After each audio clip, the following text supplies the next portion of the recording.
The 2021 Emmys did not disappoint Sunday night, with many TV shows winning multiple awards. It was a great night for several casts, such as Ted Lasso and The Crown. Joining us in studio to break down the 2021 Emmys is Unpeeled TV reporter Jacob Goldberg. Thank you, Anastasia. This year's Emmys were history-making. Many shows and individuals set records and made achievements that have never been seen before. The main winner from Sunday's night was Apple TV's Ted Lasso. The comedy led by actor Jason Sudeikis took home 4 awards, including Outstanding Comedy. The show also beat out Glee for the most nominations after a show's first season. Another show that caught people's attention was The Crown. The Netflix hit swept the drama and acting sections and took home lots of hardware. The Crown also took home the crown jewel of the Emmys for its win in the Outstanding Drama category. It was a big night for streaming services, and it seems like this trend isn't stopping soon.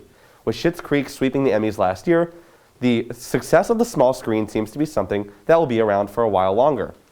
Another record-breaking achievement was made by RuPaul. He has now become the most awarded black artist ever in Emmys history. His show, RuPaul's Drag Race, won the Outstanding Competitions Program Award for the 4th year in a row. Ted Lasso is set for another season to begin on October 1st. And it'll be interesting to see if some of these repeat winners from Sunday night will be able to keep it going next year and keep the momentum.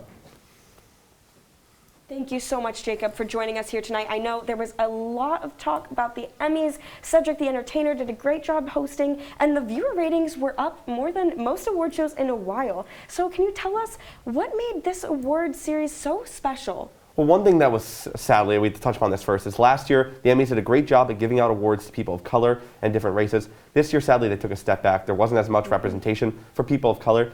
And also, another record that was set, this is not a good record for The Handmaid's Tale, but they had 21 nominations and came away with 0 wins. That's never happened before. It was the most amount of nominations the shows had without coming away with any hardware. And we saw very few shows winning, which was very interesting. It was a lot of repeat winners. Shows like The Crown, Queen's Gambit, Ted Lasso, The Mandalorian, and other shows pretty much won multiple awards, and it didn't leave a lot of shows to get recognition.